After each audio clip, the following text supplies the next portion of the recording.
ਇਹ ਹੁਣ ਗੁਰੀਦਾ ਫਰੂਕੀ ਸਾਹਿਬਾ ਜਨਾਬ, ਤੁਸੀਂ ਇਹਨਾਂ ਨੂੰ ਦੇਖੋ ਕਿ ਇਹ ਜਨਾਬ ਪ੍ਰਮੋਸ਼ਨ, ਜਨਾਬ ਉਹਨਾਂ ਆਖਿਆ ਜੀ ਅਸੀਂ ਵੀ ਪ੍ਰਮੋਸ਼ਨ ਕਰਨੀਆਂ ਵਾ, ਤੇ ਇਹ ਜਨਾਬ ਇੱਕ ਕਲੀਨਿਕ ਵਾਲੇ ਇਹਨਾਂ ਨੂੰ ਹਾਇਰ ਕਰ ਲੈਂਦੇ ਨੇ, ਤੇ ਇਹ ਜਨਾਬ ਉੱਥੇ ਜਾਂਦੀਆਂ ਨੇ। ਤੇ ਪਹਿਲੇ ਤੇ ਇਹਨਾਂ ਦੇ ਚਿਪ ਕੱਢਦੇ, ਤੇ ਉਸ ਤੋਂ ਬਾਅਦ ਇਹਨਾਂ ਦੀਆਂ ਫੋਟੋਆਂ ਖਿੱਚ ਕੇ ਤੇ ਜਨਾਬ ਲਾ ਦਿੰਦੇ। ਇਹ ਫਿਰ ਗੁਰੀਦਾ ਸਾਹਿਬ ਆਪਣੀ ਫੋਟੋ ਲਾ ਦਿੰਦੇ ਇੰਸਟਾਗ੍ਰਾਮ ਤੇ ਲਾਉਂਦੇ, ਭਾਈ ਇਹ ਦੇਖੋ ਭਾਈ 55,000 ਲੈ ਕੇ ਪ੍ਰਮੋਸ਼ਨ ਕੀਤੀ ਹੈ ਉਸ ਕਲੀਨਿਕ ਦੀ, ਤੇ ਉਹਦੇ ਹੇਠ ਲੋਕ ਤੱਕਦੇ ਨੇ ਕਿ ਹੈ ਇਹ ਗੁਰੀਦਾ ਫਰੂਕੀ ਹੈ। ਬਾਅਦ ਵਿੱਚ ਲੋਕ ਜਿਸੇ ਗਾਲਾਂ ਦੀਆਂ ਲੈਣਾ, ਗਾਲਾਂ ਕੱਢਦੇ ਇਹਨਾਂ ਨੂੰ, ਤੇ ਗੁਰੀਦਾ ਫਰੂਕੀ ਤੱਕਦੀ ਕਿ ਇਹ ਤੇ ਗਾਲਾਂ ਪੈ ਰਹੀਆਂ, ਤੇ ਇਹ ਫਿਰ ਇੰਸਟਾਗ੍ਰਾਮ ਨੂੰ ਕਹਿੰਦੀ ਜੀ ਕਿ ਮੇਰਾ ਜਿਹੜਾ ਨਾ ਤੁਸੀਂ ਉਹ ਅਕਾਊਂਟ ਹੈ ਉਹਦੇ ਮੈਸੇਜ ਬੰਦ ਕਰ ਦਿਓ, ਕਿਉਂਕਿ ਉਹਦੇ ਤੇ ਕਮੈਂਟਸ ਜਿਹੜੇ ਨੇ ਨਾ ਉਹ ਲੋਕ ਬੜੀਆਂ ਗਾਲੀਆਂ ਦੇ ਰਹੇ ਨੇ। ਤੂੰ ਆਂਦੇ ਨੇ ਕਿ ਅਸੀਂ ਤੇ ਨਹੀਂ ਬੰਦ ਕਰਾਂਗੇ, ਇਹ ਤੇ ਠੀਕ ਹੈ ਭਾਈ ਤੁਸੀਂ ਪ੍ਰਮੋਸ਼ਨ ਕੀਤੀ ਹੈ ਤੇ ਡੈਫੀਨੇਟਲੀ ਅਸੀਂ ਤੁਹਾਨੂੰ 55,000 ਰੁਪਇਆ ਪੇ ਕੀਤੇ ਹੈ,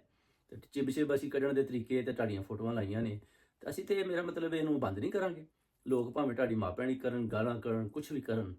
ਅਸੀਂ ਜਿਹੜਾ ਨਾ ਉਹ ਕਮੈਂਟਸ ਬੰਦ ਨਹੀਂ ਕਰਾਂਗੇ। ਤੇ ਉੱਥੇ ਜਿਹੜਾ ਨਾ ਹੁਣ ਇਹ ਬਾਰ-ਬਾਰ ਗਾਲਾਂ